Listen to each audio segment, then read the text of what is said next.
मेरे प्यारे दोस्तों, स्वागत है आप सभी का आपके गुज्जिक चैनल एसपी चैनल पे। और आप सबों के लिए मैं मैथ का बहुत ही शानदार objective question VVI objective question लेके आया हूं। और इस तरह के क्वेश्चन अगर आप लोग करके जाते हैं एग्जाम में, तो मेरे प्यारे दोस्तों इसी तरह के क्वेश्चन आपके एग्जाम में भी पूछे जाते हैं और ये पूछे जाएंगे। तो थोड़ा सा देखिए और मैं स्टार्ट करता हूँ। इसमें हम आपको 25 ऑब्जेक्टिव क्वेश्चन मैथ्स के करवाएंगे। इससे पहले आप लोगों के लिए बहुत सारे ऑब्जेक्टिव क्वेश्चन हमने करवा दिए हैं, बता दिए हैं, सिखा दिए हैं। अगर वो सारे वीडियो आप सभी नहीं देखे हैं तो दोस्तों वीडियो के डिस्क्रिप्शन बॉक्स में मैं वीडियो का लिंक दे दूंगा, वहां से आप सभी जाके सारे वीडियो को देख लीजिएगा। चलिए स्टार्ट करते हैं। इसमें हम लोग जल्दी से थोड़ा सा करेंगे दोस्तों, ठीक है, क्योंकि मेरे पास उतना अभी समय है नहीं, तो इसलिए हम थोड़ा सा फास्टली करने का प्रयास करेंगे, ठीक है। और आप सभी समझने का प्रयास कीजिएगा। कहा गया है निम्नलिखित में से कौन सा केंद्रीय प्रवृत्ति की माप नहीं है। देखिए माध्य भी होता है, माध्यक भी होता है दोस्तों, बहुलक भी होता है। इसलिए मानक विचलन जो यहाँ पे है, ये केंद्रीय प्रवृत्ति का माप नहीं होता है, तो इसलिए ये ऑप्शन नंबर डी ही इसका राइट आंसर हो जाएगा। चलिए नेक्स्ट क्वेश्चन की ओर चलते हैं। कहा गया है प्रेक्षण इतना में का बहुलक है। बहुलक बताने 13 देखिए दोस्तों कितना बार आया, एक बार और यहाँ से दो बार, 13 दो बार आया। 14 देखिए कितना बार आया, एक बार, दो बार, दो बार 14 भी आया है। 15 देखिए दोस्तों एक बार, दो बार, तीन बार, 15 तीन बार आया है। 16 देखिए दोस्तों एक बार आया है। इसीलिए इसका बहुलक जो हो जाएगा दोस्तों 15 हो जाएगा, क्योंकि 15 तीन बार आया हुआ है, ठीक है। आशा करता हूँ समझ रहे होंगे। और ऐसे प्रश्नों को कैसे बनाया जाता है, फास्टली कैसे प्रश्नों को सॉल्व कर सकते हैं, ये तरीका को सीखिए, समझने का प्रयास कीजिए। देखिए चलते हैं नेक्स्ट क्वेश्चन की ओर। देखिए कहा गया प्रथम पांच प्राकृत संख्याओं का माध्य। तो प्रथम पांच प्राकृत संख्या क्या सब होगा दोस्तों, एक, दो, तीन, चार और पांच। ये माध्य कहा गया, तो सारे को जोड़िए दोस्तों, एक जोड़, दो जोड़, तीन जोड़, चार जोड़, पांच। अगर हम बात करें दोस्तों इसका माध्य, तो डायरेक्टली अभी कह सकते हैं दोस्तों इसका माध्य तीन हो जाएगा। लेकिन अभी देखिए कैसे था, माध्य प्रेक्षणों का योग बटे प्रेक्षणों की संख्या, तो पांच संख्या है। तो यहाँ से आप देखिए 5 4 9 3 12, 3 15 बटे क्या हो जाएगा, पांच। तो पांच दिया 15, देखिए तीन ही निकल गया है ना दोस्तों। तो यहाँ से ऑप्शन नंबर इसका बी हो जाएगा। और ये तीन कैसे होता है नहीं होता है, मैं आगे की क्लासों में आपको समझा दूंगा, ठीक है। डायरेक्टली भी निकाल सकते हैं। देखिए चौथे नंबर क्वेश्चन में प्रेक्षण इतना दिया गया, इसका माध्यक होगा। तो सबसे पहले हमें आरोही या अवरोही क्रम में सजाना होता है। सबसे छोटा कौन सा है, 6, तो 6 लिखिए। उसके बाद देखिए दोस्तों तो 7 है, तो 7 लिखिए। फिर 8, 8 लिखेंगे। फिर 9 देखिए नहीं है, 10 नहीं है, 11 नहीं है, 12 है, 12 है तो 12 लिख दीजिए। फिर उसके बाद देखिए 13 है दोस्तों, 13 लिखिए। फिर 14 है तो 14 को लिखिए। फिर 15 है तो 15 को लिखिए दोस्तों। देखिए 14 एक ही बार है ना, हाँ। 15 भी एक बार। 16 नहीं है, फिर नहीं है कोई। 17 भी है नहीं। देखिए तब 1 2 3 4 5 6 7, 1 2 3 4 5 6 7 हो गया। अब यहाँ से n का मान दोस्तों 7 है, तो विषम संख्या है, तो माध्यक बराबर क्या फॉर्मूला हो जाएगा, माध्यिक का बराबर या माध्यक बराबर n+1/2 वे पद। तो यानी कि 7 + 1 8 हो जाएगा, 8 में 2 से भाग लगाएंगे तो 4 हो जाएगा। तो यानी चौथे पद इसका क्या हो जाएगा दोस्तों, माध्यिक का हो जाएगा। तो पहला पद, दूसरा पद, तीसरा पद, चौथा पद क्या हो जाएगा, 12। तो 12 क्या हो जाएगा दोस्तों, इसका माध्यिक का हो जाएगा। 12 इसका माध्यिक का, ऑप्शन नंबर डी हो जाएगा राइट, ठीक है। चलते हैं नेक्स्ट क्वेश्चन की ओर। कहा गया है माध्यक का 3 गुना, यानी माध्यक का 3 गुना, चलिए, और माध्य का 2 गुना, और माध्य का 2 गुना, 2 गुना माध्य का अंतर बराबर होता है। मेरे प्यारे दोस्तों ये बहुलक का फॉर्मूला होता है, बहुलक बराबर, ये बहुलक का फॉर्मूला है, याद रखिए, बहुलक बराबर 3 माध्यिका घटो 2 माध्य। तो डायरेक्टली इसका ऑप्शन सी हो जाएगा राइट आंसर, ये डायरेक्टली फॉर्मूला ही पूछा गया है। चलिए नेक्स्ट क्वेश्चन की ओर चलते हैं। ए भुजा वाले समबाहु त्रिभुज का क्षेत्रफल क्या होता है, तो √3/4 गुना भुजा स्क्वायर, भुजा यानी ये था, ए स्क्वायर हो जाएगा, तो √3/4 गुना भुजा स्क्वायर, ए स्क्वायर, यानी ऑप्शन नंबर सी इसका राइट आंसर हो जाएगा। ये फॉर्मूले ही है दोस्तों, आशा करता हूँ समझ रहे होंगे। कहा कि किसी वृत्त की परिधि और वर्ग का परिमाप दोनों 88 सेंटीमीटर। तो देखिए वृत्त की परिधि वर्ग क्या होता है, 2πr बराबर दिया गया 88। तो 2 गुना 22/7 गुना आर बराबर क्या हो जाएगा, 88। देखिए ये कट रहा है दोस्तों, 22 से 22 चौके 88, फिर 2 से 2 दूना 4, यानी कि आर बराबर 7 इधर चला जाएगा तो 14 निकल के आ गया, ठीक है। और यहाँ से वर्ग का परिमाप दिया गया, वर्ग का परिमाप क्या होता है 4 गुना 1 हो जाए, यानी 4a भी कह सकते हैं ना। और यहाँ से 88, तो ये 4 से कट जाएगा तो 22। तो ये बराबर क्या निकल के आ गया दोस्तों, 22 निकल के आ गया, ठीक है। अब इसमें क्षेत्रफल देखिए, सारी जगह क्षेत्रफल क्षेत्रफल है ना, तो चलिए इसका हम लोग वर्ग का भी क्षेत्रफल निकाल लेते हैं। और यहाँ से वृत्त का भी, वृत्त है ना, वृत्त का भी क्षेत्रफल निकालते हैं। वृत्त का क्षेत्रफल निकालेगा तो पाई आर स्क्वायर, पाई यानी 22/7 आर स्क्वायर, आर का मान क्या 14, तो 14 गुना 14। तो यहाँ से देखिए 7 से 7 दूनी 14, तो यहाँ से 22 गुना 44 और गुना का 14 हो जाएगा। तो 14 चौके 56 के 6 हासिल 5, 14 चौके 56 और 5 61, 616 हो जाएगा दोस्तों, ठीक है। 1416 सेंटीमीटर स्क्वायर हो जाएगा। और जब वर्ग का क्षेत्रफल निकालिएगा तो वर्ग का क्षेत्रफल क्या होता है दोस्तों, भुजा स्क्वायर। तो भुजा स्क्वायर यानी भुजा 22 है तो 22 का स्क्वायर कीजिएगा तो 400 क्या हो जाएगा, 484 होता है ना। 22 का स्क्वायर कितना होता है, 484। 484। तो देखिए दोस्तों ये वर्ग वृत्त का क्षेत्रफल क्या है, वर्ग के क्षेत्रफल से बड़ा है तो वृत्त का क्षेत्रफल बड़ा होगा दोस्तों, ग्रेटर देन वर्ग का क्षेत्रफल। ठीक है, तो ऑप्शन नंबर सी इसका राइट आंसर हो जाएगा। आशा करता हूँ आप सभी समझ रहे होंगे, सीख रहे होंगे। ऑब्जेक्टिव क्वेश्चन है, कैसे भी करके आंसर लाना होता है और फास्टली कैसे आप सभी कर सकते हैं ये भी बताता हूँ।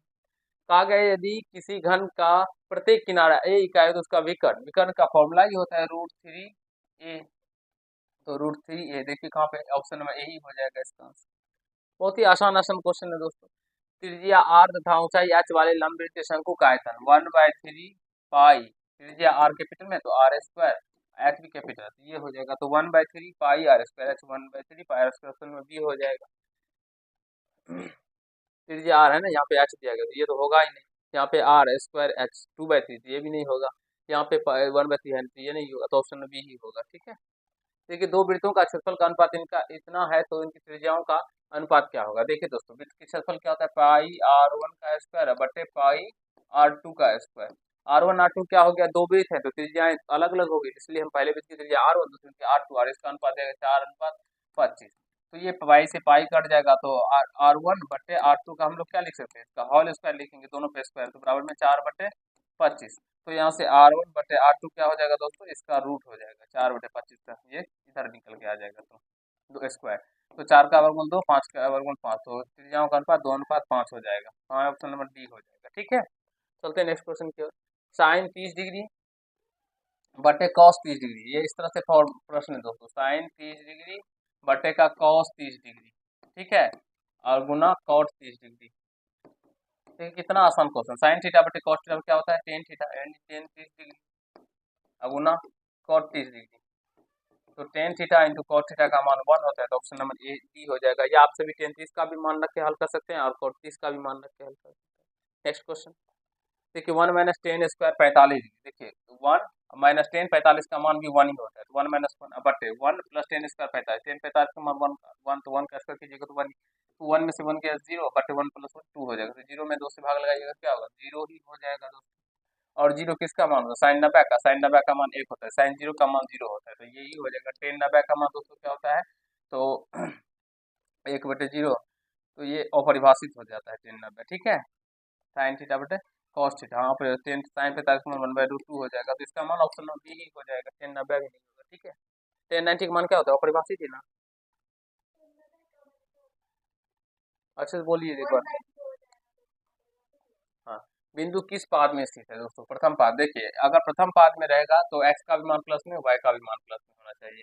सेकंड पाद में x का मान माइनस में, y का मान प्लस में होना चाहिए। तृतीय पाद में x का भी मान माइनस में, y का भी मान माइनस में होना चाहिए। और चतुर्थ पाद में x का मान प्लस में, y का मान माइनस में चाहिए। देखिए दोनों मान प्लस में x का, तो ये प्रथम पाद में हो जाएगा। इस तरह से समझने का प्रयास कीजिए।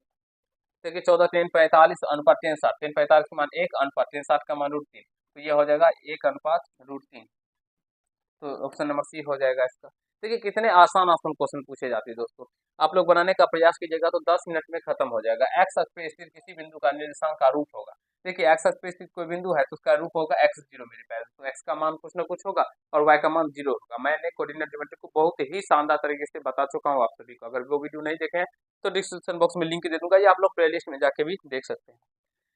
कहा गया एक छड़ की लंबाई और उसकी छाया का अनुपात इतना है तो सूर्य का उन्नयन कोण है। देखिए एक छड़ की लंबाई और उसकी छाया दोस्तों ये एक है तो ये √1√3 है।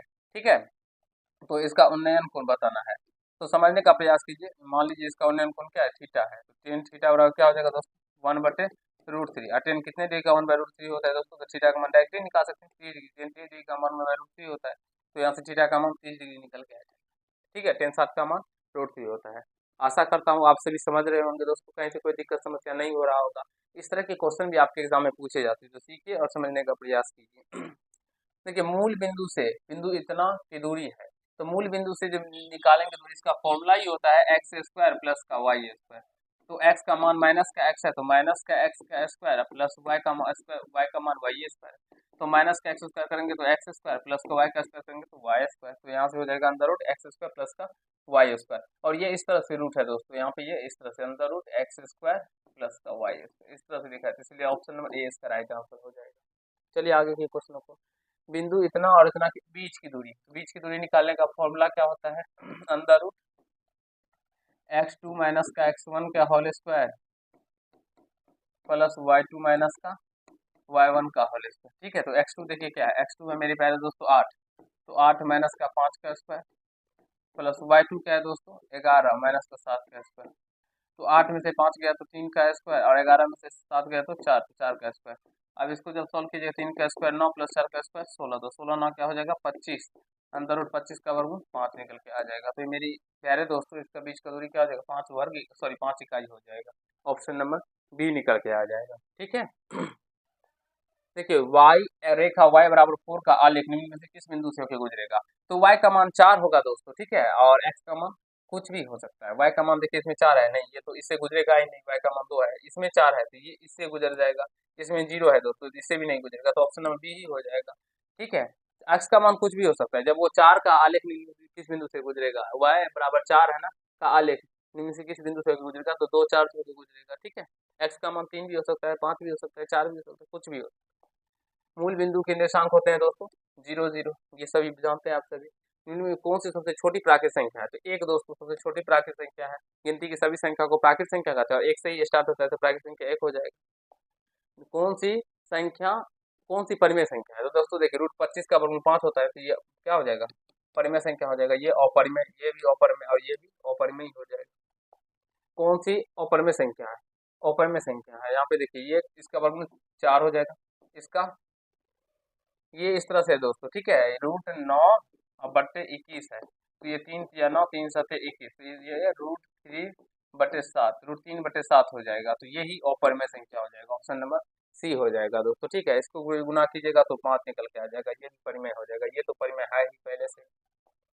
P और Q दो आभास संख्या हो तो उनका मौसर, दो आभास संख्या दोस्तों मान लीजिए P 2 है और Q 3 है, तो इसका मौसर क्या हो जाएगा दोस्तों, दो आभास संख्याओं का मौसर क्या होता है, ये याद रखिएगा 1 होता है, तो ऑप्शन नंबर ए इसका राइट आंसर हो जाएगा। देखिए कितना आसान आसान क्वेश्चन, इसको हमें भिन्न में बदलना है, तो देखिए 0.13 के ऊपर बार है, तो जो संख्या वो लिखेंगे और जितने संख्या के ऊपर बार रहता है उतना नौ देते हैं, तो 13 बटे क्या हो जाएगा 99, इसका right answer option number C हो जाएगा।